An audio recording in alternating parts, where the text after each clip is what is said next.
ഭീകരജീവികളെ കൊണ്ട് നിറഞ്ഞ് മനുഷ്യവാസമില്ലാത്ത ലോകത്ത് സ്വന്തം പ്രണയിനിയെ കണ്ടെത്താൻ വേണ്ടി യാത്ര ചെയ്യുന്ന നായകന്റെ കഥ പറയുന്ന 2020 പുറത്തിറങ്ങിയ ഒരു ഫീൽ ഗുഡ് ത്രില്ലർ ജോണറിൽപ്പെടുന്ന സിനിമയാണ് ലവ് ആൻഡ് മോൺസ്റ്റേഴ്സ്. 2020 കോവിഡ് ടൈമിൽ പുറത്തിറങ്ങി ഫിനാൻഷ്യലി പൊട്ടിപ്പോയതും എന്നാൽ കാണാൻ വളരെ ഫീൽ ഗുഡ് ത്രില്ലിംഗുമായ ഈ സിനിമയാണ് നമ്മളിന്ന് നോക്കുന്നത്.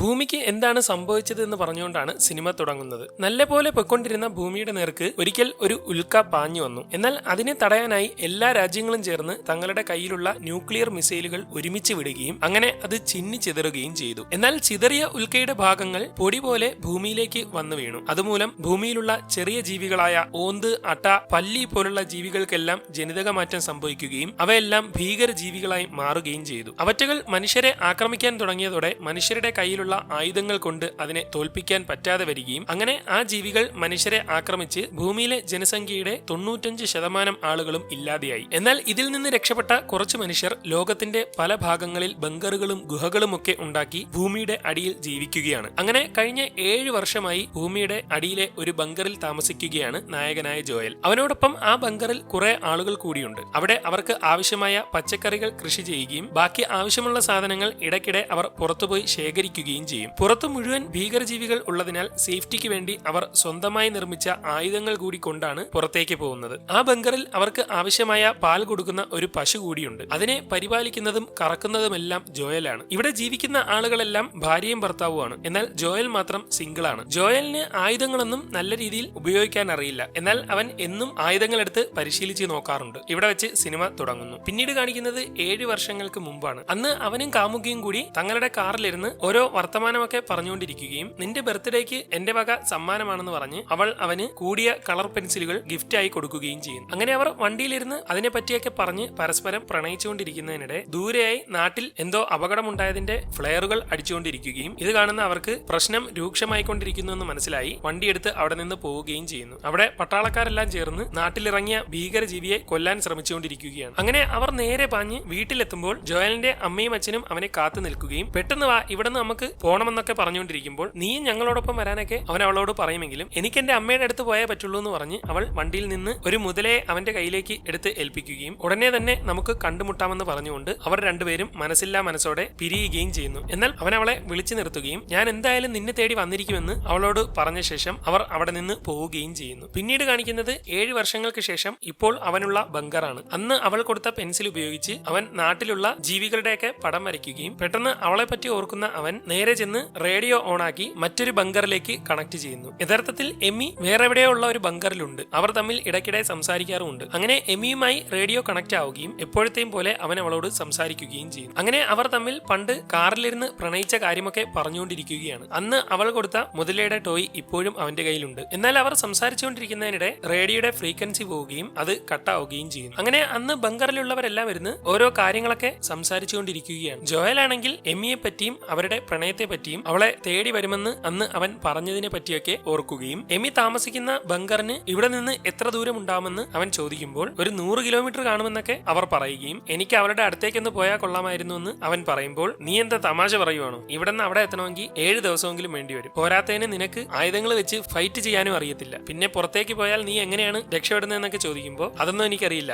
എന്തായാലും ഞാൻ പോകാൻ തന്നെ തീരുമാനിച്ചു. ഞാനിപ്പോ എമിയെ പിരിഞ്ഞിട്ട് 7 വർഷമായി. വല്ലപ്പോഴും റേഡിയോ കണക്ട് ആവുമ്പോൾ അവളുടെ ഒരു ശബ്ദം മാത്രമേ എനിക്ക് കേൾക്കാൻ കഴിയുന്നുള്ളൂ. ഞാൻ അവളെ തേടി ചെല്ലുമെന്ന് ഒരു വാക്ക് കൊടുത്തിരുന്നു. ഇനിയെങ്കിലും അത് പാലിച്ചേ പറ്റുള്ളൂ. അതുകൊണ്ട് ഞാൻ എന്തായാലും പോവുകയാണെന്നൊക്കെ അവൻ പറയുകയും ശേഷം അവൻ ആവശ്യമുള്ള സാധനങ്ങളും അത്യാവശ്യത്തിന് വേണ്ടി ചെറിയ ഒരു റേഡിയോയും അവൻ ചിത്രം വരയ്ക്കുന്ന ബുക്കും ഒക്കെ എടുത്ത് ബാഗിലേക്ക് വെക്കുകയും ആയുധങ്ങളൊക്കെ എടുത്ത് പുറത്തേക്ക് പോകാൻ തയ്യാറാവുകയും ചെയ്യുന്നു. എന്നാൽ അപ്പോഴേക്കും ബങ്കറിന്റെ ക്യാപ്റ്റൻ അവനെ തടഞ്ഞു നിർത്തുകയും എടാ നീ കാണിക്കുന്ന മണ്ടത്തരമാണ്, പുറത്തേക്ക് പോയാൽ അതിജീവിക്കാൻ നിന്നെ കൊണ്ട് കഴിയില്ല, പുറത്തുള്ള ജീവികളുമായി ഫൈറ്റ് ചെയ്യാൻ പോലും നിനക്ക് അറിയില്ലെന്നൊക്കെ പറയുമ്പോൾ അതൊക്കെ എന്തായാലും വരുന്നിടത്ത് വെച്ച് കാണാം, ഞാൻ പോകാൻ തന്നെ തീരുമാനിച്ചു എന്ന് പറയുകയും ഇതോടെ അവർ പിന്നെ ഒന്നും പറയാതെ നിൽക്കുകയും ചെയ്യും. അങ്ങനെ അവർ ഓരോരുത്തരും വന്ന് അവനോട് യാത്രയൊക്കെ പറയുകയും വളരെയേറെ സൂക്ഷിക്കണമെന്നും എവിടെയെങ്കിലും വെച്ച് നമ്മളെ കോൺടാക്ട് ചെയ്യാൻ പറ്റുകയാണെങ്കിൽ കോൺടാക്ട് ചെയ്യണമെന്നും ഒക്കെ പറഞ്ഞ ശേഷം അവൻ പോവുകയും അങ്ങനെ 7 വർഷത്തിന് ശേഷം അവൻ ആ ബങ്കറിൽ നിന്ന് നേരെ പുറത്തേക്ക് ഇറങ്ങുകയും ചെയ്യും. അങ്ങനെ മൂടിയെല്ലാം അടച്ചു വെച്ച് ഇറങ്ങി ചുറ്റും നോക്കുമ്പോൾ അവൻ ആളൊഴിഞ്ഞ കാട് പോലത്തെ ഒരു സ്ഥലത്താണ് ഉള്ളത്. അവിടെ നിന്ന് നല്ലതുപോലെ പുറത്തെ ശ്വാസമൊക്കെ അവനൊന്ന് എടുക്കുകയും ശേഷം തന്റെ കയ്യിലുള്ള മാപ്പ് തുറന്ന് എങ്ങോട്ടാണ് പോകേണ്ടതെന്നൊക്കെ മനസ്സിലാക്കി മുന്നോട്ട് നടക്കാൻ തുടങ്ങുകയും ചെയ്യും. അവൻ അവിടെ നിന്ന് നടന്ന് നേരെ മുന്നിലുള്ള പട്ടണം ലക്ഷ്യമാക്കിയാണ് പോകുന്നത്. മനുഷ്യവാസമില്ലാതെ കാട് പിടിച്ച്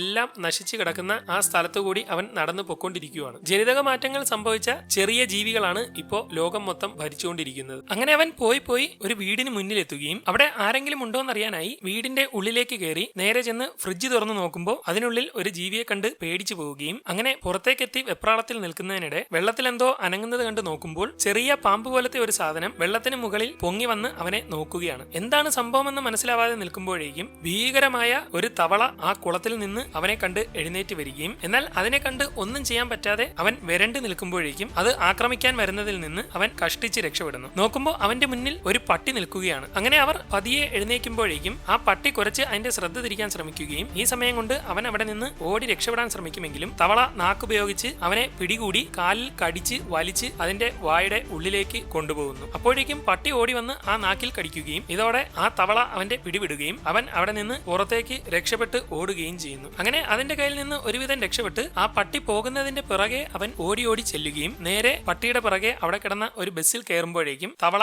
അവരെ കാണാതെ അതുവഴി അങ്ങ് പൊക്കളയുന്നു. ജോയൽ ബസ്സിലൊക്കെ നോക്കുമ്പോൾ അത് ആ പട്ടിയുടെ താമസ സ്ഥലമാണെന്ന് മനസ്സിലാവുകയും ഇവിടെ മുമ്പ് ആരോ താമസിച്ചിട്ടുണ്ടായിരുന്നു എന്നൊക്കെ അവൻ അറിയുകയും ചെയ്യും. അങ്ങനെ അവൻ അവിടേക്ക് ഇരുന്ന ശേഷം നീ ഇവിടെ തനിച്ചാണല്ലേ, ഞാനും തനിച്ചാണ് എന്ന് പറഞ്ഞുകൊണ്ട് അവൻ നോക്കുമ്പോൾ അവിടെ ബോയ് എന്ന് എഴുതിയിരിക്കുന്നത് കണ്ട് നിന്റെ പേര് ബോയ് ആണോ എന്നൊക്കെ അവൻ ചോദിക്കുമ്പോൾ ആ പട്ടി വിളി കേൾക്കുകയും ഇതോടെ അതിന്റെ പേര് ബോയ് എന്നാണെന്ന് അവന് മനസ്സിലാവുകയും ചെയ്യും. അങ്ങനെ അവൻ ആ പട്ടിയോട് ഒറ്റയ്ക്ക് ഓരോ വർത്തമാനമൊക്കെ പറഞ്ഞുകൊണ്ടിരിക്കുന്നതിനിടെ അവിടെ ഒരു ഡ്രസ്സ് കിടക്കുന്നത് കണ്ട് അവൻ എടുക്കുമ്പോൾ ആ പട്ടി ഓടി വന്ന് അത് മേടിച്ച് കെട്ടിപ്പിടിച്ച് കിടക്കുകയും ഓ അത് നിന്റെ യജമാന്റെ ഡ്രസ്സാണല്ലേ, അദ്ദേഹം ഇപ്പോ നിന്റെ കൂടെ ഇല്ലെന്നാണ് എനിക്ക് മനസ്സിലാവുന്നത്, നിന്റെ വിഷമം എനിക്ക് മനസ്സിലാവുന്നുണ്ടെന്നൊക്കെ പറഞ്ഞ് അത് കിടക്കുന്നത് പോലെ അവനും അതിനോടൊപ്പം അവിടെ കിടക്കുന്നു. അങ്ങനെ ആ ബസ്സിൽ വെച്ച് തന്നെ അവനും ബോയിയും നല്ല കൂട്ടുകാരാവുകയും അങ്ങനെ അന്ന് രാത്രി അവൻ ബോയിയോടൊപ്പം ആ ബസ്സിൽ തന്നെ തങ്ങുകയും ചെയ്യും. അതൊക്കെ കഴിഞ്ഞ് അടുത്ത ദിവസമായിരിക്കുകയാണ്. ജോയലാണെങ്കിൽ ഇന്നലെ തവള പിടിക്കാൻ വന്നതും പട്ടി രക്ഷിച്ചതുമൊക്കെ തന്റെ ബുക്കിൽ വരച്ചിടുന്നു. ശരി, എന്തായാലും ഇവിടെ തങ്ങാൻ സമ്മതിച്ചതിന് നന്ദി, എനിക്ക് എന്റെ കാമുകിയെ തേടി പോയേ പറ്റുള്ളൂ, ഞാൻ പോവുകയാണെന്നൊക്കെ അതിനോട് പറഞ്ഞ ശേഷം അവൻ ആ ബസ്സിൽ നിന്ന് പുറത്തേക്ക് ഇറങ്ങി പോകാൻ നോക്കുമെങ്കിലും ബോയ് അവനെ പുറകിൽ നിന്ന് വിളിക്കുകയും അവനോടൊപ്പം ചെല്ലുകയും ചെയ്യുന്നു. നിനക്ക് എന്റെ കൂടെ വരണോ, എന്നാ വന്നോളാൻ അവൻ പറയുമ്പോൾ അത് ഓടി ഉള്ളിലേക്ക് ചെന്ന് തന്റെ യജമാനന്റെ ഡ്രസ്സുമായി പുറത്തേക്ക് ഇറങ്ങി വരികയും അവന്റെ ബാഗിൽ വെക്കാൻ ആംഗ്യം കാണിക്കുന്നതോടെ ശരി ഞാൻ വെച്ചോളാം എന്ന് പറഞ്ഞ് അവനത് വാങ്ങി ബാഗിനുള്ളിലേക്ക് സൂക്ഷിച്ചു വെക്കുന്നു. ശേഷം അവനും ബോയും കൂടി അവിടെ നിന്ന് വീണ്ടും എമിയെ തേടി പോവുകയാണ്. അങ്ങനെ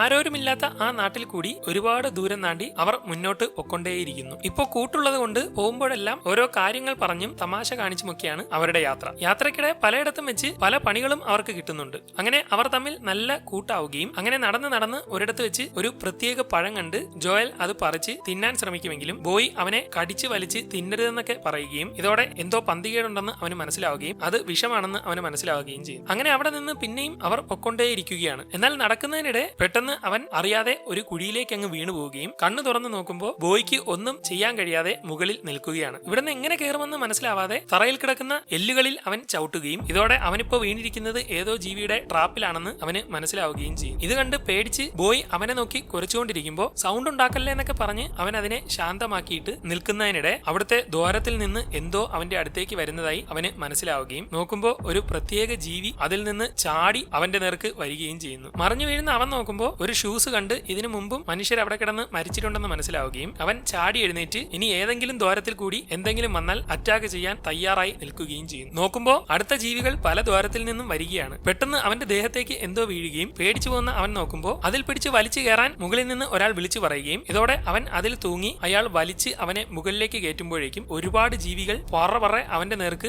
ചാടി വീണുകൊണ്ടിരിക്കുമെങ്കിലും എങ്ങനെയെങ്കിലും ഒരുവിധം അയാൾ അവനെ വലിച്ച് മുകളിലെത്തിക്കുന്നു. അപ്പോഴേക്കും ചാടി വന്ന ഒരു ജീവിയെ അയാൾ വെട്ടി 2 കഷ്ണമാക്കി അവിടെ ഇട്ടിരിക്കുകയാണ്. ഉടൻ അയാളോടൊപ്പമുള്ള പെൺകുട്ടി ഒരു ബോംബെടുത്ത് ആ കുഴിയിലേക്ക് അങ്ങ് ഇടുകയും അത് പൊട്ടിത്തെറിച്ച് എല്ലാം ചിന്നി ചെതറുകയും ചെയ്യും. അവന്റെ ദേഹത്തൊക്കെ അതിന്റെ ഇറച്ചി വീണുകൊണ്ടിരിക്കുകയാണ്. ഉടൻ ഒളിച്ചിരുന്ന ബോയ് അവിടുന്ന് ഇറങ്ങി വരാൻ നോക്കുകയും അവരതിനെ അറ്റാക്ക് ചെയ്യാൻ ശ്രമിക്കുമെങ്കിലും അത് ഒരു നായക്കുട്ടിയാണെന്ന് അവർ കാണുകയും അത് അപ്പോൾ തന്നെ ഓടി അവരുടെ അടുത്തേക്ക് വരികയും പെൺകുട്ടിക്ക് അതിനെ ഒരുപാട് ഇഷ്ടപ്പെടുകയും ചെയ്യുന്നു. ഇത് നിന്റെ നായക്കുട്ടിയാണല്ലേ, നീ ഇപ്പൊ എങ്ങോട്ടാ പോകുന്നതെന്നൊക്കെ ചോദിക്കുമ്പോൾ എന്റെ കാമുകിയെ തേടി അവളുള്ള ബങ്കറിലേക്ക് പോകുന്ന വഴിയാണെന്ന് അവൻ പറയുകയും ശരി എങ്കിലും ആയിക്കോട്ടെ എന്ന് പറഞ്ഞുകൊണ്ട് അവർ നടന്നു പോവുകയും ചെയ്യും. എന്നാൽ അവരുടെ കൂടെ പോകുന്നതാണ് സേഫ് എന്ന് മനസ്സിലാക്കി അവനും ബോയും കൂടെ നേരെ അവരുടെ പിറകെ ചെല്ലുകയാണ്. അങ്ങനെ അവൻ അവരുടെ പിറകെ പോയി അവർ ഒരു കുന്നിന്റെ മുകളിൽ എത്തിയിരിക്കുകയാണ്. താഴെ നിന്ന് ജീവികൾ വല്ലതും വരുന്നുണ്ടോന്നൊക്കെ നോക്കി അയാൾ അവിടെ നിൽക്കുന്നു. നിനക്ക് പുറത്തുള്ള ഈ ജീവികളെയൊക്കെ അതിജീവിച്ച് കാമുകിയുടെ അടുത്തേക്ക് എത്താൻ കഴിയുമോ എന്നൊക്കെ അയാൾ ചോദിക്കുമ്പോൾ എനിക്ക് നേരെ ചൊവ്വേ ആയുധം പിടിക്കാൻ പോലും അറിയില്ല, എങ്കിലും അവളോടുള്ള ഇഷ്ടം കൊണ്ടങ്ങ് അങ്ങ് ഇറങ്ങിയതാണെന്ന് അവൻ പറയുന്നു. അത് വെറും മണ്ടത്തരമാണ്, നീ ജീവനോടെ ഉണ്ടെങ്കിലല്ലേ അവളുടെ അടുത്തേക്ക് എത്താൻ പറ്റുള്ളൂ എന്നൊക്കെ അയാൾ പറയുന്നു. അപ്പോഴേക്കും ആ ചെറിയ പെൺകുട്ടി ഒരു കള്ളിമുൾ ചെടിയിൽ പോയിന്റർ ഉണ്ടാക്കുകയും ശേഷം അവന്റെ കയ്യിൽ നിന്ന് ക്രോസ് ബോ എടുത്ത് അത്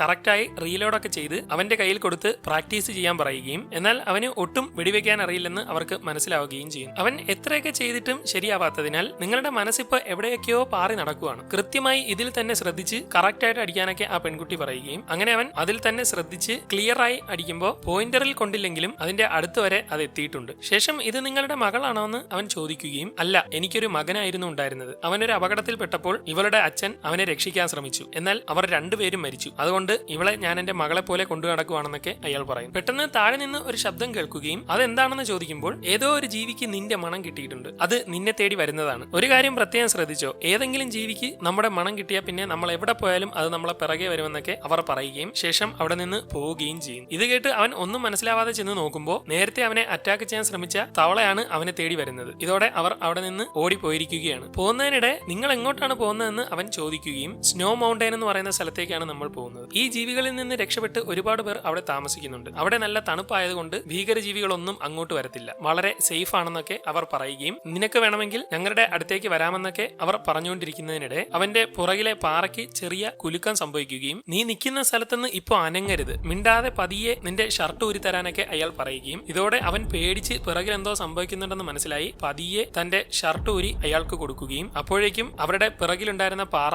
വലിയൊരു ഒച്ചാണെന്ന് അവന് മനസ്സിലാവുകയും ചെയ്യുന്നു. അയാൾ നൈസിന് അതിനെ നോക്കിക്കൊണ്ട് അവന്റെ ടീഷർട്ട് ഒച്ചിന്റെ ദേഹത്തേക്ക് വെക്കുകയും കുറച്ചുനേരം കണ്ണിലേക്ക് നോക്കിയ ശേഷം അത് അവരെ ഒന്നും ചെയ്യാതെ അവിടെ നിന്ന് പതിയെ ഇഴഞ്ഞങ്ങ് പൊക്കളയുകയും ചെയ്യുന്നു. അതെന്താ നമ്മൾ ഒന്നും ചെയ്യാറുണ്ടെന്ന് അവൻ ചോദിക്കുമ്പോൾ എല്ലാ ജീവികളും നമ്മളെ ആക്രമിക്കത്തില്ല, ഓരോ ജീവിയുടെയും കണ്ണിലേക്ക് നോക്കി കഴിഞ്ഞാൽ അത് പാവമാണോ ഭീകരനാണോ എന്ന് മനസ്സിലാവും. പാവങ്ങളാണെങ്കിൽ സ്നേഹത്തോടെ കണ്ണിൽ നോക്കിയാൽ മാത്രം മതി എന്നൊക്കെ അവർ പറയും. അങ്ങനെ അന്ന് മുഴുവൻ കാട്ടിലെ ഓരോ നിയമങ്ങളും എങ്ങനെയൊക്കെ സർവൈവ് ചെയ്യാമെന്നും അവർ അവനെ പഠിപ്പിക്കുകയും അടുത്ത ദിവസം രാവിലെ തന്നെ അവർ പുറപ്പെടുകയും ചെയ്യും. അവർ രണ്ടുപേരും ചേർന്ന് അവന് നല്ല ട്രെയിനിങ്ങുകളൊക്കെ കൊടുക്കുകയും അങ്ങനെ അവരോടൊപ്പം നടന്ന് കാട്ടിലെ ഒരുപാട് കാര്യങ്ങളൊക്കെ അവൻ മനസ്സിലാക്കുകയും ഒരു രാത്രി മുഴുവൻ ഒരു സ്ഥലത്ത് തന്നെ ഉറങ്ങാൻ പാടില്ലെന്നുള്ള നിയമമൊക്കെ അവൻ അറിയുകയും ചെയ്യുന്നു. അതോടൊപ്പം നല്ല രീതിയിൽ ഷൂട്ട് ചെയ്യാനും അവനിപ്പോ പഠിച്ചുകൊണ്ടിരിക്കുകയാണ്. ഓരോ ദിവസവും ജീവികളിൽ നിന്ന് എങ്ങനെയൊക്കെ രക്ഷപ്പെടാമെന്ന് അവർ പഠിപ്പിക്കുന്ന കാര്യങ്ങളെല്ലാം അവൻ തന്റെ ബുക്കിൽ രേഖപ്പെടുത്തി വെക്കുന്നുണ്ട്. ഇതിനിടെ ഒരിടത്തെത്തുമ്പോൾ ദേ ആ ചെടി കണ്ടോ, അതൊരു ആന്റിവനമാണ്, എന്തെങ്കിലും തരത്തിലുള്ള വിഷം നിനക്ക് ഏൽക്കുകയാണെങ്കിൽ ഇതുപയോഗിച്ച് രക്ഷപ്പെടാൻ കഴിയുമെന്നൊക്കെ അയാൾ പറയുന്നു. അങ്ങനെ അവർ വീണ്ടും പോയി രണ്ട് വഴിയായിട്ട് തിരിയുന്ന ഒരു സ്ഥലത്തേക്ക് എത്തിയിരിക്കുകയാണ്. ഞങ്ങൾക്ക് ഇവിടുന്ന് ഇടത്തേക്കാണ് പോകേണ്ടത്, നിന്റെ കാമുകിയുള്ള ബങ്കർ വലതുവശത്തേക്കാണ്, നീ എത്രയും വേഗം അവളെ കണ്ടുപിടിച്ചിട്ട് എല്ലാവരെയും കൂട്ടി ഞങ്ങളുടെ അടുത്തേക്ക് വാ, അവിടെ എല്ലാവരും സേഫ് ആയിരിക്കും. ഞാനിപ്പോ സർവൈവ് ചെയ്യാനുള്ള കുറെ കാര്യങ്ങൾ നിന്നെ പഠിപ്പിച്ചിട്ടുണ്ട്, ഇനി നിനക്ക് വലിയ ബുദ്ധിമുട്ടുണ്ടാവാൻ ചാൻസ് ഇല്ല. ഇന്ന ഒരു സേഫ്റ്റിക്ക് വേണ്ടി ഈ ബോംബ് കൂടി വെച്ചോ,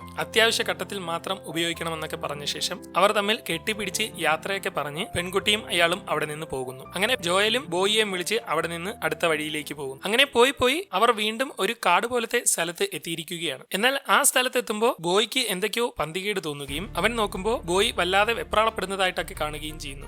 എന്ത് പറ്റിയെന്നൊക്കെ അവൻ ചോദിക്കുമ്പോൾ അത് ആകെ വരണ്ട് പേടിച്ച് ഓടുകയും നേരെ അവിടെ ഒരു പ്രതിമയുടെ അടിയിൽ കയറി ഒളിച്ചിരിക്കുകയും ചെയ്യും. നിനക്ക് എന്താ പറ്റിയെന്നൊക്കെ അവൻ ചോദിച്ചുകൊണ്ടിരിക്കുമ്പോഴാണ് തന്റെ ചുറ്റിനും എന്തോ ശബ്ദം കേൾക്കുന്നുണ്ടെന്ന് അവന് മനസ്സിലാവുന്നത്. ഇതോടെ നമുക്ക് എത്രയും പെട്ടെന്ന് പോണം, നീ ഒന്ന് ഇറങ്ങി വരാനൊക്കെ അവൻ പറഞ്ഞുകൊണ്ടിരിക്കുന്നതിനിടെ ഭൂമിയുടെ അടിയിൽ നിന്ന് എന്തോ സാധനം പൊങ്ങി വരുന്നതായി അവന് തോന്നുകയും നോക്കുമ്പോൾ തറ മുഴുവൻ ഇളക്കിക്കൊണ്ട് വലിയ ഒരു ജീവി അവന്റെ നേർക്ക് പൊങ്ങി അങ്ങ് വരികയും ഇത് കണ്ട് ആകെ പേടിച്ചുകൊണ്ട് അവൻ ക്രോസ് ബോയിലേക്ക് അമ്പ് കയറ്റിയ ശേഷം രണ്ടും കൽപ്പിച്ച് വിറച്ച് അതിനെ വെടിവെക്കാൻ തയ്യാറായി നിൽക്കുന്നു. എന്നാൽ അവനെ കൊണ്ട് ഒന്നിനും കഴിയാതെ നിൽക്കുകയാണ്. അപ്പോഴേക്കും അത് വാലിട്ട് അവനെ അടിച്ച് തെറിപ്പിക്കുകയും താഴെ വീണ അവൻ എഴുന്നേറ്റ് നോക്കുമ്പോൾ ബോയി ഇരുന്ന ആ പ്രതിമ മുഴുവൻ ആ ജീവി വരിഞ്ഞു മുറുകിക്കൊണ്ട് ബോയിയെ പിടികൂടാൻ പോകുന്നതായി കാണുകയും ചെയ്യും. പെട്ടെന്ന് അവന് തന്റെ പഴയ കാലമൊക്കെ ഓർമ്മ വരികയും കുടുങ്ങിക്കിടക്കുന്ന വണ്ടിയിൽ അമ്മയും അച്ഛനും പെട്ടുകിടക്കുമ്പോൾ അവൻ അവരെ എങ്ങനെയെങ്കിലും സഹായിച്ച് പുറത്തിറക്കാൻ നോക്കുമെങ്കിലും അതിന് കഴിയാതെ ആവുകയും അവന്റെ കൺമുന്നിൽ വെച്ച് തന്നെ ഒരു ജീവി അമ്മയും അച്ഛനെയും കൊന്നുകളയുകയും ചെയ്യുന്നു. അന്നത് നേരിട്ട് കണ്ടതുകൊണ്ടാണ് ഇപ്പോ ഈ ജീവികളെ കാണുമ്പോൾ അവന് ഒന്നും ചെയ്യാൻ കഴിയാത്തത്. അപ്പോഴേക്കും ബോയി ഇരുന്ന ആ പ്രതിമ മുഴുവൻ ആ ജീവി വരിഞ്ഞ് മുറുകി കളയുകയും ശേഷം ബോയിയെ പിടികൂടി കൊല്ലാനായി ചെല്ലുന്നത് അവൻ കാണുകയും അവൻ ചാടി എഴുന്നേറ്റ് ക്രോസ് ബോ എടുത്ത്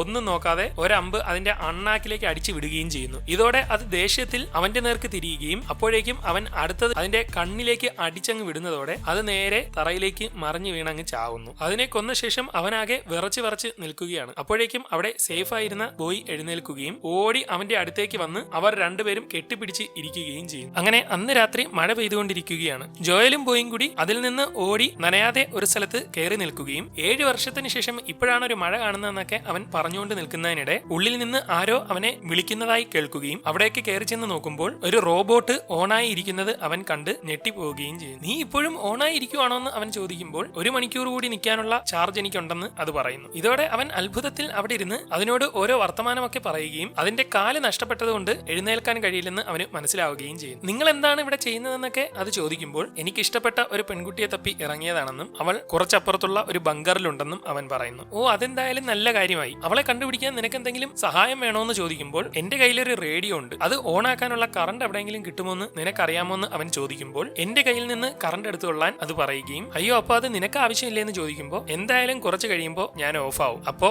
ആരെങ്കിലും സഹായിക്കാൻ പറ്റിയാൽ അത്രയും നല്ലതല്ലേ, നീ എടുത്തുകൊള്ളാനൊക്കെ അത് പറയുകയും അങ്ങനെ അവൻ തന്റെ റേഡിയോ നേരെ അതിന്റെ പോർട്ടിലേക്ക് കണക്ട് ചെയ്ത് ഓൺ ആക്കുകയും ശേഷം സിഗ്നലൊക്കെ പിടിച്ചു വെച്ച് എമിയെ കണക്ട് ചെയ്യുകയും ചെയ്യുന്നു. ഞാൻ നിന്നെ തേടി വന്നുകൊണ്ടിരിക്കുകയാണ്, നീയുള്ള ബങ്കറിന്റെ അടുത്ത് എത്തിക്കൊണ്ടിരിക്കുന്നു എന്നൊക്കെ അവൻ പറയുമ്പോൾ എനിക്കിത് വിശ്വസിക്കാൻ കഴിയുന്നില്ല, ഇത്രയും ജീവികളുടെ ഇടയിലൂടെ നീ എങ്ങനെയാണ് ഇങ്ങോട്ട് വരുന്നതെന്നൊക്കെ ചോദിക്കുമ്പോൾ രണ്ടും കൽപ്പിച്ച് ഇറങ്ങി തിരിച്ചതാണ്, എന്തായാലും നിന്റെ അടുത്ത് എത്താറായി, ഇനി പിന്നോട്ടില്ലെന്നൊക്കെ അവൻ പറയുന്നു. എന്നാൽ പെട്ടെന്ന് ചാർജിന്റെ ഔട്ട്പുട്ട് കട്ടാവുകയും സിഗ്നൽ നഷ്ടപ്പെടുകയും റേഡിയോ ഓഫ് ആവുകയും ചെയ്യുന്നു. സോറി, എന്റെ ഔട്ട്പുട്ട് തീർന്നുപോയി, ഇനി ചാർജ് തരാൻ എനിക്ക് കഴിയില്ലെന്നൊക്കെ പറയുമ്പോൾ അത് കുഴപ്പമില്ല, ഇത്രയും സംസാരിക്കാനെങ്കിലും എന്നെ നീ സഹായിച്ചില്ലേ എന്ന് പറയുമ്പോൾ ഞാൻ പുറത്തു പോയിട്ട് കുറെ വർഷങ്ങളായി, നീ എന്നെ ഒന്ന് പുറത്തിരുത്തുമോ എന്ന് അത് അവനോട് ചോദിക്കുകയും അങ്ങനെ ജോയൽ അതിനെ എടുത്ത് പുറത്തു കൊണ്ടിരുത്തി അതിനോടൊപ്പം ഇരുന്ന് അവർ തമ്മിൽ സംസാരിക്കുന്നു. അങ്ങനെ തങ്ങളുടെ ജീവിതത്തിൽ നടന്ന കുറെ കാര്യങ്ങളൊക്കെ അവർ പരസ്പരം സംസാരിച്ച് റിലാക്സ് ചെയ്തുകൊണ്ടിരിക്കുകയാണ്. ആ റോബോട്ടാണെങ്കിൽ വളരെ സ്നേഹത്തോടു കൂടി അവനോട് സംസാരിക്കുന്നു. ഇതിനിടെ സോഷ്യൽ മീഡിയയിലൊക്കെ നിങ്ങൾ കൊടുത്തിട്ടുണ്ടായിരുന്ന ഫുൾ നെയിം എന്താണെന്ന് അത് ചോദിക്കുകയും ജോയൽ ഡോസൺ കാലിഫോർണിയ ആണെന്ന് അവൻ പറയുമ്പോൾ അത്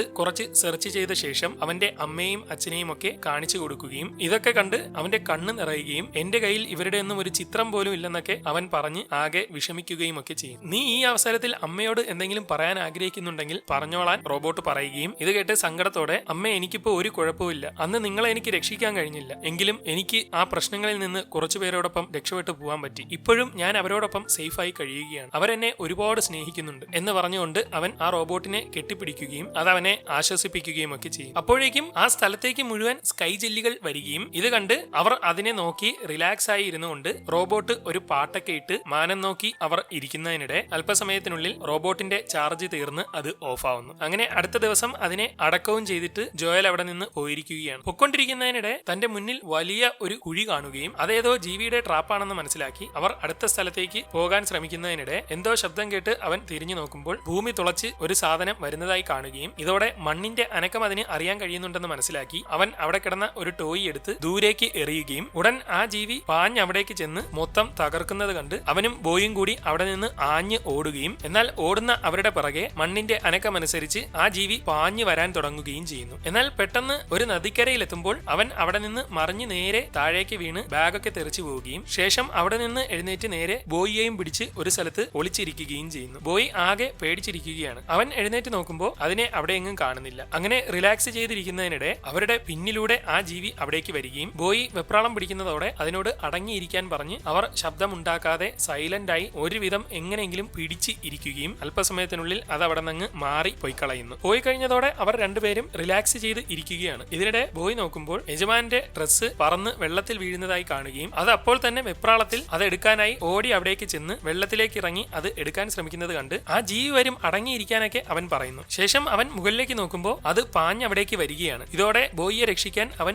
ഓടി തന്റെ ബാഗിനടുത്തേക്ക് ചെന്ന് കയ്യിലുണ്ടായിരുന്ന ബോംബ് എടുക്കുകയും രണ്ടും കൽപ്പിച്ച് അതിന്റെ ട്രിഗർ വലിച്ച് ആ ജീവി ചാടി അവന്റെ അടുത്തെത്തുമ്പോൾ അതിന്റെ വായിലേക്ക് എറിഞ്ഞു കൊടുത്ത് വെള്ളത്തിലേക്ക് ചാടുകയും അത് പൊട്ടി അങ്ങ് തെറിച്ച് ചിന്നി ചെതറി പോവുകയും ചെയ്യും. അവനാണെങ്കിൽ വെള്ളത്തിന്റെ അടിയിലേക്ക് വീണ് പൊങ്ങി വന്നിരിക്കുകയാണ്. നോക്കുമ്പോൾ അത് ചത്ത് കിടക്കുന്നത് കണ്ട് അവന് സന്തോഷമാവുകയും പെട്ടെന്ന് അവന്റെ ശരീരത്തിൽ എന്തോ കടിക്കുന്ന പോലെയൊക്കെ തോന്നി അവൻ അപ്പോൾ തന്നെ ബാഗും എടുത്ത് കരയിലേക്ക് നീന്തി ചെല്ലുകയും ചെയ്യും. അവിടെ ബോയ് അവനെ കാത്തു നിൽക്കുകയാണ്. വളരെ പാടുപെട്ട് അവൻ എങ്ങനെയെങ്കിലും കരയിലേക്ക് കയറിയ ശേഷം നോക്കുമ്പോൾ ദേഹത്തെല്ലാം ഓരോ ജീവി കടിച്ചു പിടിച്ചിരിക്കുന്നത് കണ്ട് വളരെ പാടുപെട്ട് അതിനെയൊക്കെ വലിച്ചിളക്കി കളയുകയും ഷർട്ട് വലിച്ചു നോക്കുമ്പോൾ ദേഹം മുഴുവൻ ജീവികൾ കടിച്ചിരിക്കുന്നത് കണ്ട് വളരെ വെപ്രാളത്തോടെ അവൻ എങ്ങനെയെങ്കിലും അതിനെല്ലാം വലിച്ചിളക്കി കളയുകയും ചെയ്യും. ചെവിയിൽ ഉൾപ്പെടെ അത് കടിച്ചിരിക്കുകയാണ്. അവൻ അതിനെടുത്ത് ഞെക്കി പിഴിഞ്ഞങ്ങ് ദൂരെ എറിയുകയും ശേഷം നിന്നെ കാരണമാണ് ഇതെല്ലാം സംഭവിച്ചത്, നീ പറഞ്ഞാലൊന്നും കേൾക്കുന്നില്ലെന്ന് പറഞ്ഞ് അവൻ ദേഷ്യപ്പെടുകയും നിന്റെ ആ കോപ്പിലെ ഡ്രസ്സിനി ഞാൻ കൊണ്ടു നടക്കില്ലെന്ന് പറയുമ്പോൾ അത് പിണങ്ങി അവിടെ നിന്ന് ഓടി പൊക്കളയുകയും ചെയ്യുന്നു. ഇതോടെ അവനും ദേഷ്യത്തോടെ ബാഗും എടുത്ത് അവിടെ നിന്ന് പോകാൻ ശ്രമിക്കുമെങ്കിലും അവന് എന്തൊക്കെയോ പ്രശ്നങ്ങൾ സംഭവിച്ചുകൊണ്ടിരിക്കുകയാണ്. ആകെ കിളി പോയി കറങ്ങി നിൽക്കുകയും അവന്റെ ദേഹത്തൊക്കെ എന്തോ മാറ്റങ്ങൾ സംഭവിക്കുകയും ചെയ്യും. അങ്ങനെ നേരെ അവിടെ മറിഞ്ഞു വീഴുന്ന അവന് ഇപ്പോ കടിച്ച ജീവിയിൽ നിന്ന് വിഷമേറ്റിട്ടുണ്ടെന്ന് മനസ്സിലാവുകയും എന്നാൽ പെട്ടെന്ന് തൊട്ടടുത്ത് ഒരു ചെടി കണ്ട് മുമ്പ് അവന്റെ ട്രെയിനർ വിഷമേറ്റാൽ ഇത് കഴിച്ചാൽ മതിയെന്നൊക്കെ പറഞ്ഞത് അവന് ഓർമ്മ വരികയും അങ്ങനെ അവൻ അതെടുത്ത് കഴിച്ചുകൊണ്ട് അവിടെ അങ്ങ് കിടക്കുകയും ചെയ്യും. പിന്നീട് എപ്പോഴോ അവൻ കണ്ണു തുറന്ന് ബോധം വന്ന് നോക്കുമ്പോൾ തൊട്ടടുത്ത് എമി നിൽക്കുകയാണ്. ഇത് കണ്ട് അവൻ ഞെട്ടി എഴുന്നേക്കുമ്പോൾ കിടന്നോ ഇപ്പൊ നിന്റെ പ്രശ്നമൊക്കെ തീർന്നു എന്ന് അവൾ പറയുകയും ഞാൻ എങ്ങനെയാണ് ഇവിടെ എത്തിയെന്ന് ചോദിക്കുമ്പോൾ നീ ഈ ബങ്കറിന്റെ അടുത്തുള്ള ഒരു കാട്ടിൽ ബോധമില്ലാതെ കിടക്കുന്നത് ദേ ഈ പീറ്റർ കണ്ടു, അദ്ദേഹമാണ് നിന്നെ ഇവിടെ എത്തിച്ചതെന്ന് അവൾ പറയുകയും നിങ്ങളുടെ ഇവിടുത്തെ കാര്യങ്ങളൊക്കെ എങ്ങനെ പോകുന്നു എന്ന് ചോദിക്കുമ്പോൾ ഞങ്ങൾ കുറെ വർഷമായിട്ട് നല്ല രീതിയിൽ കഴിഞ്ഞു പോകുമായിരുന്നു. ഇപ്പോ പുറത്തുനിന്ന് കുറച്ചുപേർ ഇവിടേക്ക് വന്നിട്ടുണ്ട്, അവർ സുരക്ഷിതമായ ഒരു സ്ഥലത്തേക്ക് ഞങ്ങളെ കൊണ്ടുപോകാമെന്നും പറഞ്ഞിട്ടുണ്ട്. അത് ആരാണെന്ന് ചോദിക്കുമ്പോൾ അവരുടെ ഹെഡിനെ നമ്മൾ ക്യാപ്റ്റൻ എന്നാണ് വിളിക്കുന്നതെന്നൊക്കെ അവൾ പറയും. അങ്ങനെ അതൊക്കെ കഴിഞ്ഞ് അവൻ ആ റൂമിൽ നിന്ന് പുറത്തേക്ക് ഇറങ്ങി വരികയും വെളിയിലേക്ക് ചെന്ന് നോക്കുമ്പോൾ അവരുടെ ബങ്കറിന് പുറത്തുള്ള ബീച്ചിലേക്കാണ് അവൻ എത്തിയിരിക്കുന്നത്. ക്യാപ്റ്റനും കൂട്ടനും പറഞ്ഞ സ്ഥലത്തേക്ക് പോകാനുള്ള തയ്യാറെടുപ്പിലാണ് അവിടെ എല്ലാവരും. അപ്പോഴേക്കും ക്യാപ്റ്റന്റെ കൂടെയുള്ള രണ്ടുപേർ അവിടേക്ക് ഇറങ്ങി വരികയും നിങ്ങളിൽ ആരാണ് ക്യാപ്റ്റൻ എന്ന് ചോദിക്കുമ്പോൾ യഥാർത്ഥ ക്യാപ്റ്റൻ അവിടേക്ക് വന്ന് അവനെ പരിചയപ്പെടുകയും ഒക്കെ ചെയ്യും. അവന്റെ ബങ്കറിൽ നിന്ന് 7 ദിവസത്തെ യാത്ര ചെയ്താണ് ഇവിടെ എത്തിയതെന്നൊക്കെ എമി പറയുമ്പോൾ അത് ഭയങ്കര അത്ഭുതമായി പോയി. അത്രയും ദിവസമൊക്കെ അതിജീവിക്കാൻ നിന്നെ കൊണ്ട് കഴിഞ്ഞല്ലേ, നീ മിടുക്കൻ തന്നെന്നൊക്കെ പറഞ്ഞ് അവർ അവിടെ നിന്ന് പോകുന്നു. അങ്ങനെ അന്ന് രാത്രി എമി പോകാനുള്ള സാധനങ്ങളൊക്കെ പാക്ക് ചെയ്യുകയാണ്. രാവിലെ തന്നെ ക്യാപ്റ്റൻ പോകുന്ന സ്ഥലത്തേക്ക് പോകാനുള്ളതാണെന്നൊക്കെ അവൾ പറഞ്ഞുകൊണ്ടിരിക്കുമ്പോൾ എടി അപ്പൊ നീ അവന്റെ കൂടെ പോവുകയാണോ, ഞാൻ ഇത്രയും ദിവസം പാടുപെട്ട് എല്ലാം അതിജീവിച്ച് നിന്റെ അടുത്ത് വന്നു, നീ എന്റെ കൂടെ നിൽക്കുന്നതല്ലേ നല്ലത്, നമുക്ക് എന്റെ ബങ്കറിലേക്ക് തിരിച്ചു പോകാമെന്നൊക്കെ അവൻ പറയുമ്പോൾ എടാ ഇത് എങ്ങനെ പറയണമെന്ന് എനിക്കറിയില്ല, നീ എന്നെ പിരിഞ്ഞിട്ട് ഇപ്പൊ 7 വർഷത്തോളമായി. സത്യത്തിൽ നീ പോയതിനു ശേഷം ഞാൻ ഒരാളെ കണ്ടുമുട്ടിയിരുന്നു, അവനുമായിട്ട് ഞാൻ പ്രണയത്തിലായിരുന്നു, അവനോടൊപ്പമാണ് ഞാൻ ജീവിച്ചുകൊണ്ടിരുന്നത്. നീ ഓരോ തവണ വിളിക്കുമ്പോഴും എനിക്ക് നിന്നോട് സംസാരിക്കാൻ ബുദ്ധിമുട്ടുണ്ടായിരുന്നു. കഴിഞ്ഞ വർഷം പക്ഷേ എനിക്ക് അവനെ നഷ്ടമായി. നീ മടങ്ങി വരുമെന്ന് ഞാൻ ഒരിക്കലും വിചാരിച്ചില്ലെന്നൊക്കെ അവൾ പറയുമ്പോൾ അവൻ ആകെ വിഷമിച്ച് ഷോക്കായി ഒന്നും പറയാൻ പറ്റാതെ അവിടെ ചെന്ന് ഇരിക്കുകയും സത്യത്തിൽ ഞാൻ മണ്ടത്തരമാടി കാണിച്ചത്, നിനക്ക് വേണ്ടി ഞാൻ കാത്തിരുന്നു, പക്ഷേ നീ ഇപ്പോഴും എന്നെ സ്നേഹിക്കുന്നുണ്ടോന്ന് ഞാൻ ഒരിക്കൽ പോലും നിന്നോട് ചോദിച്ചിരുന്നില്ല, നിന്റെ സമ്മതം പോലും വാങ്ങാതെയാണ് ഞാൻ ഇവിടേക്ക് വന്നത്, നീ എന്നെ ഇപ്പോൾ പഴയതുപോലെ ഇഷ്ടപ്പെടുന്നില്ലെന്ന് ഞാൻ അറിഞ്ഞിരുന്നില്ലെന്നൊക്കെ അവൻ പറയുന്നു. അങ്ങനെയൊന്നും ചിന്തിക്കണ്ട, നമ്മുടെയൊക്കെ ജീവിതം പല രീതിയിൽ ഇങ്ങനെ മാറിക്കൊണ്ടിരിക്കും, നിനക്ക് താല്പര്യമുണ്ടെങ്കിൽ നമ്മളോടൊപ്പം വാ, നാളെ രാവിലെ ക്യാപ്റ്റന്റെ ബോട്ടിലാണ് ഇവിടുന്ന് പോകുന്നതെന്നൊക്കെ അവൾ പറയും. അങ്ങനെ രാത്രി അവരെല്ലാവരും കൂടി ഇരുന്ന് ഒരുമിച്ച് സംസാരിക്കുകയാണ്. നമുക്കിനി ഈ ഭൂമിയിൽ ജീവിക്കാൻ പറ്റില്ല, പുറത്തുള്ള മോൺസ്റ്റേഴ്സ് എല്ലാം കീഴടക്കി കഴിഞ്ഞു, ഇനി നമുക്ക് ആകെ രക്ഷയുള്ളത് കടലിലാണ്, രാവിലെ തന്നെ നമ്മൾ അവിടേക്ക് പോവുകയാണെന്നൊക്കെ ക്യാപ്റ്റൻ പറയുമ്പോൾ അതിന്റെ ആവശ്യമുണ്ടെന്ന് എനിക്ക് തോന്നുന്നില്ല, കഴിഞ്ഞ 7 ദിവസമായി ഞാൻ ഈ മോൺസ്റ്റേഴ്സിന്റെ ഇടയിലൂടെയാണ് വന്നത്, എനിക്ക് ഒറ്റയ്ക്ക് അതിനോടെല്ലാം അതിജീവിച്ച് നിൽക്കാൻ കഴിയുമെങ്കിൽ നമ്മൾ ഒരുമിച്ച് നിന്നാൽ സുഖമായി രക്ഷപ്പെട്ടൂടെ എന്നൊക്കെ അവൻ പറയുമ്പോൾ അതൊന്നും നടക്കുന്ന കാര്യമല്ല, അതിനോടൊക്കെ ഫൈറ്റ് ചെയ്യാൻ പോയാൽ നമ്മുടെ കൂട്ടത്തിൽ ഒരുപാട് പേരെ നഷ്ടമാവുമെന്നൊക്കെ അവർ പറയുന്നു. അങ്ങനെ അത് കഴിഞ്ഞ് അന്ന് രാത്രി ജോയൽ അവിടുത്തെ റേഡിയോ വഴി അവന്റെ ബങ്കറിലേക്ക് കണക്ട് ചെയ്യാൻ ശ്രമിക്കുകയും ഒടുവിൽ കണക്റ്റായി അവർ കോൾ എടുക്കുന്നതോടെ അവന് വളരെയേറെ സന്തോഷമാവുകയും ചെയ്യും. ഞാനിപ്പോ എമിയുടെ ബങ്കറിലാണെന്നൊക്കെ പറയുമ്പോൾ 7 ദിവസം താണ്ടി നീ അവിടെ എത്തിയോ, ഞങ്ങൾക്ക് വിശ്വസിക്കാൻ കഴിയുന്നില്ല, പോകുന്ന വഴിക്ക് എന്തൊക്കെ വിശേഷങ്ങൾ ഉണ്ടായെന്ന് ചോദിക്കുമ്പോൾ ഒരുപാട് പുതിയ പുതിയ കാര്യങ്ങളെ പരിചയപ്പെടാൻ പറ്റി, പല മോൺസ്റ്റേഴ്സിനെയും ഞാൻ കൊന്നു, ഒരു റോബോട്ടിനോട് പരിചയപ്പെട്ടു, അതെന്നെ ഒരുപാട് സ്നേഹിച്ചു, അതുപോലെ തന്നെ ഒരുപാട് സ്നേഹിക്കുന്ന ഒരു നായക്കുട്ടിയും എനിക്ക് കിട്ടിയായിരുന്നു എന്നൊക്കെ അവൻ പറയുമ്പോൾ എന്നിട്ട് ആ നായ ഇപ്പോ കൂടെ ഉണ്ടോ എന്ന് ചോദിക്കുമ്പോൾ ഇല്ല, ഇടയ്ക്ക് വെച്ച് അതെന്റെ കയ്യിൽ നിന്ന് പിരിഞ്ഞു പോയെന്നൊക്കെ അവൻ പറയുന്നു. ഇത്രയും ത്യാഗം ചെയ്തല്ലേ നീ അവിടെ എത്തിയത്, അങ്ങനെ എമിയെ കണ്ടപ്പോ എങ്ങനെ ഉണ്ടായിരുന്നു എന്നൊക്കെ അവർ ചോദിക്കുകയും എന്നാൽ അവിടെ അവന് ഒന്നും പറയാൻ പറ്റാതെ പതറിപ്പോവുകയും ചെയ്യും. കാരണം വഴിയിൽ വെച്ച് കിട്ടിയ ഒരുപാട് സ്നേഹങ്ങളും സന്തോഷങ്ങളും ബങ്കറിലുള്ളവരുടെ സ്നേഹവും എല്ലാം ഉപേക്ഷിച്ച് അവൻ എമിയുടെ അടുത്തേക്ക് വന്നതാണ്, എന്നിട്ട് അവളിൽ നിന്ന് അവന് സ്നേഹം കിട്ടിയതുമില്ല. അവിടെ ഇപ്പോ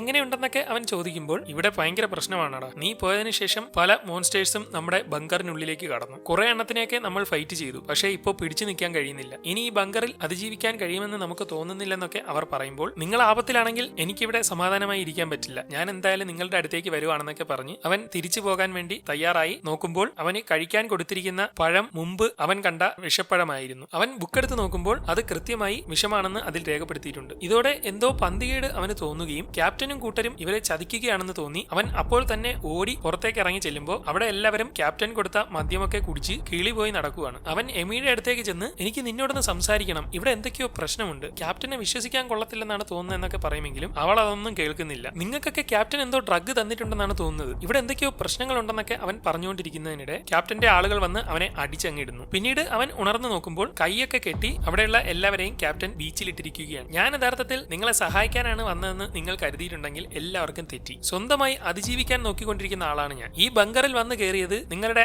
ആഹാരവും മരുന്നും ആയുധങ്ങളും എല്ലാം തട്ടിയെടുക്കാൻ വേണ്ടിയാണ്, എനിക്ക് ആവശ്യമുള്ളതെല്ലാം കിട്ടിക്കഴിഞ്ഞു, ഇനി നിങ്ങളുടെ ഒന്നും ആവശ്യമില്ല എന്ന് പറഞ്ഞുകൊണ്ട് ക്യാപ്റ്റൻ കയ്യിലുള്ള ഒരു സ്വിച്ചിൽ ഞെക്കുമ്പോൾ ദൂരെയുള്ള അവന്റെ ബോട്ടിൽ കെട്ടിയിട്ടിരുന്ന എന്തോ ഒരു സാധനം കടലിൽ നിന്ന് കരയിലേക്ക് കയറി വരുന്നതായി കാണുകയും ഈ സമയം കൊണ്ട് ക്യാപ്റ്റനും കൂട്ടരും കിട്ടിയ സാധനങ്ങളെല്ലാം പാക്ക് ചെയ്ത് പോവാൻ പോവാൻ തയ്യാറാവുകയും ചെയ്യും. ജോയലും കൂട്ടരും നോക്കുമ്പോൾ ഒരു ഭീകരമായ ജീവി അവരുടെ നേർക്ക് കയറി വന്നുകൊണ്ടിരിക്കുകയാണ്. എല്ലാവരും ഇത് കണ്ട് ഓടി രക്ഷപ്പെടാൻ നോക്കുന്നു. അതാണെങ്കിൽ കടലിലുണ്ടായിരുന്ന മോൺസ്റ്റർ ആയി പോയ ഒരു വലിയ ഞണ്ടാണ്. കൈ കെട്ടിയിട്ടിരിക്കുന്നത് കൊണ്ട് ജോയലിന് ഓടാൻ കഴിയുന്നില്ല. ഉടൻ എമി അവിടുന്ന് ഒരു സാധനം വലിച്ചിളക്കി അവന്റെ കെട്ട് അഴിച്ചങ്ങ് വിടുകയും അപ്പോഴേക്കും ഞണ്ട് അവിടേക്ക് പാഞ്ഞു വരുന്നത് കണ്ട് അവൻ നേരെ ചെന്ന് അവിടെ ഇരുന്ന ഒരു ശൂലം പോലത്തെ സാധനം വലിച്ചിളക്കി എടുക്കുകയും പാഞ്ഞ് അടുത്തേക്ക് വരുന്ന ഞണ്ടിന്റെ നേർക്ക് രണ്ടും കൽപ്പിച്ച് ഓടിച്ചെന്ന് അതിന്റെ വയറ്റിൽ കുത്തി പോക്കിയെടുത്ത് തലകുത്തനെ കറക്കി മലർത്തി അടിച്ചങ്ങിടുന്നു. ശേഷം അവൻ വീണ്ടും അറ്റാക്കിന് തയ്യാറായിരിക്കുകയാണ്. അതാണെങ്കിൽ എഴുന്നേൽക്കാൻ പറ്റാതെ അവിടെ തന്നെ കിടക്കുന്നു. ഈ സമയം കൊണ്ട് എമി ആണെങ്കിൽ ഓടിച്ചെന്ന് ക്യാപ്റ്റന്റെ കൂടെയുള്ളവനെ അടിച്ചങ്ങ് ഇടുകയും മറിഞ്ഞു വീണ് കിടക്കുകയും ചെയ്യും. അപ്പോഴേക്കും ക്യാപ്റ്റന്റെ കൂടെയുള്ളവൾ അവിടേക്ക് വന്ന് ഈ കാഴ്ചയൊക്കെ കണ്ടുകൊണ്ട് നിൽക്കുകയാണ്. എന്നാൽ അപ്പോഴേക്കും എമിക്ക് വീണ്ടും ബോധം വന്ന് അവൾ ചാടി എഴുന്നേറ്റ് മറ്റവളുമായി ഫൈറ്റ് ചെയ്യുകയും അവൾ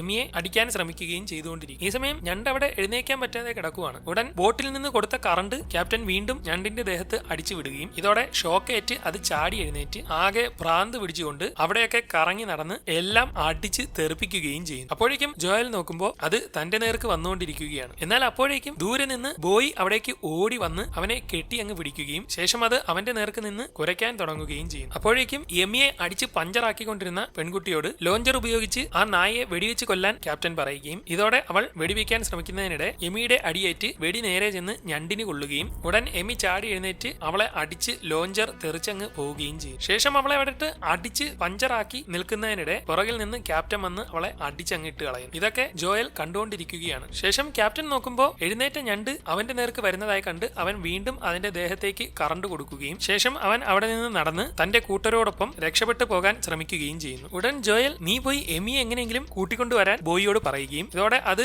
എമിയുടെ നേർക്ക് പാഞ്ഞു പോവുകയും ചെയ്യും. അപ്പോഴേക്കും ഞണ്ട് ജോയലിന്റെ നേർക്ക് തിരിഞ്ഞിരിക്കുകയാണ്. അവൻ അതിനോട് ഫൈറ്റ് ചെയ്ത് നിൽക്കാൻ ശ്രമിക്കുമെങ്കിലും അതിന് കഴിയുന്നില്ല. ഒടുവിൽ മറ്റൊരു വഴിയുമില്ലാതെ ഇനി എന്റെ അടുത്തേക്ക് വരരുത്, എനിക്ക് ഫൈറ്റ് ചെയ്യാൻ താല്പര്യമില്ലെന്നൊക്കെ അവൻ ഉറക്കെ വിളിച്ചു പറഞ്ഞുകൊണ്ടിരിക്കും. അപ്പോഴേക്കും ബോയ് എമിയുടെ അടുത്ത് ചെന്ന് അവളെ എങ്ങനെയെങ്കിലും ഒരുവിധം വിളിച്ച് ഉണർത്തുകയും അപ്പോഴേക്കും ക്യാപ്റ്റനും കൂട്ടരും നേരെ ബോട്ടിലേക്ക് എത്തുകയും ചെയ്യുന്നു. ജോയൽ ആണെങ്കിൽ അതിന്റെ മുന്നിൽ തന്നെ നിൽക്കുകയാണ്. അപ്പോഴേക്കും ക്യാപ്റ്റൻ ഞണ്ടിന്റെ നേർക്ക് കൂടുതൽ കറണ്ട് അടിച്ചു വിടുകയും അത് ജോയലിന്റെ ആയുധമൊക്കെ തട്ടിത്തെറിപ്പിച്ച് ഷോക്കേറ്റ് അലറി വിളിക്കുകയും ചെയ്യും. ശേഷം അത് അവനെ വലിച്ച് തൂക്കിയെടുക്കുമ്പോഴേക്കും എമി ലോഞ്ചറുമായി ഓടി വരികയും അതിഞ്ഞ് തരാൻ പറഞ്ഞുകൊണ്ട് അവൻ അത് കയ്യിലേക്ക് മേടിച്ച് അതിന്റെ നേർക്ക് പൊട്ടിക്കാൻ നോക്കുമ്പോൾ ക്യാപ്റ്റൻ വീണ്ടും വീണ്ടും കറണ്ട് കൊടുക്കുന്നതിനാൽ അത് ഒരുപാട് ബുദ്ധിമുട്ടുന്നു. പെട്ടെന്ന് കണ്ണിലേക്ക് നോക്കണമെന്ന ഫ്രണ്ട് പറഞ്ഞു കൊടുത്ത ബുദ്ധി അവന് തോന്നുകയും അവൻ കണ്ണിലേക്ക് നോക്കി അത് വെറും പാവമാണെന്ന് മനസ്സിലാവുകയും ബോട്ടിൽ നിന്ന് കറണ്ട് വിടുന്ന ആ ചങ്ങല അവൻ വെടിവെച്ചങ്ങ് പൊട്ടിക്കുകയും ചെയ്യും. ഇതോടെ അതിന് വലിയ ആശ്വാസമാവുകയും അത് ജോയലിനെ അങ്ങ് വിടുകയും ചെയ്യുന്നു. ഇത് കണ്ട് ക്യാപ്റ്റൻ വീണ്ടും കറണ്ട് കൊടുക്കാൻ നോക്കിയിട്ട് അതിന് ഒന്നും ഏൽക്കുന്നില്ല. അപ്പോഴേക്കും ആ ജീവി നൈസിന് എമിയുടെയും ജോയലിന്റെയും അടുത്തേക്ക് വന്ന് അവരോട്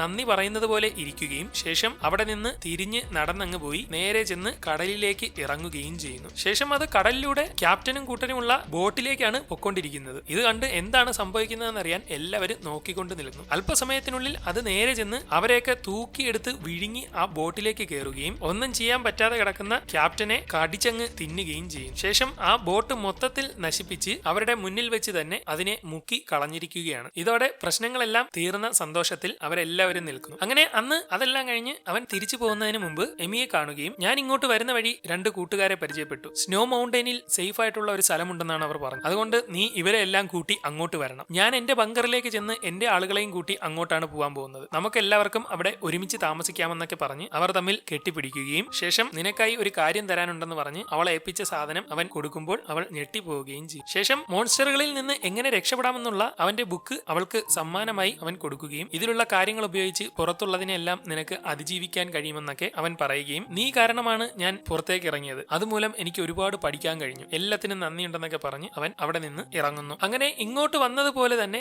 എല്ലാത്തിനെയും അതിജീവിച്ച് അവന് കിട്ടിയ പാഠങ്ങളെല്ലാം ഉൾക്കൊണ്ടുകൊണ്ട് അവൻ തിരിച്ച് തന്റെ ബങ്കറിലേക്ക് യാത്ര പോവുകയും വീണ്ടും 7 ദിവസത്തിന് ശേഷം സേഫായി തന്നെ ബങ്കറിലെത്തുമ്പോൾ അത് ജീവികൾ മൊത്തത്തിൽ തകർത്ത് ഇട്ടിരിക്കുകയാണ്. അങ്ങനെ അവൻ ഒരുവിധം എങ്ങനെയെങ്കിലും അതിന്റെ ഉള്ളിൽ ചെന്ന് നോക്കുമ്പോൾ അവിടെ എല്ലാവരും സേഫാണ്. അവൻ തിരിച്ചു വന്നത് കണ്ട് എല്ലാവർക്കും ഒരുപാട് സന്തോഷമാവുകയും അവനെ കെട്ടിപ്പിടിച്ച് എല്ലാവരും ആഘോഷിക്കുകയും ചെയ്യുന്നു. അങ്ങനെ അവരെല്ലാവരും സ്നോ മൗണ്ടനിലേക്ക് പോകാൻ തയ്യാറാവുകയും അവൻ റേഡിയോയിലൂടെ എവിടെയെല്ലാം ബങ്കറുകളുണ്ടോ അവിടേക്കെല്ലാം സ്നോ മൗണ്ടൻ എന്ന സ്ഥലത്ത് സേഫായ ഒരു ഇടമുണ്ടെന്ന് അറിയിക്കുകയും ലോകത്തിന്റെ വിവിധ ഭാഗങ്ങളിലുള്ള ആളുകൾ ഇത് കേട്ട് അവിടേക്ക് പോകാനായി തയ്യാറാവുകയും ചെയ്യും. അങ്ങനെ അവരെല്ലാവരും പുറത്തേക്ക് ഇറങ്ങി സ്നോ മൗണ്ടൻ ലക്ഷ്യമാക്കി പൊക്കൊണ്ടിരിക്കുകയാണ്. എമിയും കൂട്ടരും അവിടേക്ക് പോകാൻ തയ്യാറായി അവൻ കൊടുത്ത ബുക്കുമായി ഇറങ്ങിയിരിക്കുന്നു. ഈ സമയം സ്നോ മൗണ്ടൻ മൗണ്ടൈനിലേക്കുള്ള യാത്രയിൽ ജോയൽ തന്റെ രണ്ടാമത്തെ വോളിയം ബുക്ക് ഉണ്ടാക്കിക്കൊണ്ടിരിക്കുകയാണ്. പിന്നീട് കാണിക്കുന്നത് സ്നോ മൗണ്ടൈനിൽ നിൽക്കുന്ന പെൺകുട്ടിയെയും മറ്റേ ഫ്രണ്ടിനെയുമാണ്. ജോയലും കൂട്ടരും എന്നെങ്കിലും ഒരു ദിവസം ഉറപ്പായിട്ടും ഇവിടെ എത്തുമെന്നൊക്കെ അവർ പറഞ്ഞുകൊണ്ട് നിൽക്കുന്നതോടെ സിനിമ അവസാനിക്കുന്നു. 2020 കോവിഡ് ടൈമിൽ $30 മില്യൺ ബഡ്ജറ്റിൽ പുറത്തിറങ്ങിയ ഈ സിനിമ ആകെ $1 മില്യൺ ബോക്സ് ഓഫീസ് കളക്ഷൻ നേടിയത്. വേൾഡ് വൈഡ് ബോക്സ് ഓഫീസിൽ ഇതൊരു വമ്പൻ പരാജയമായിരുന്നു.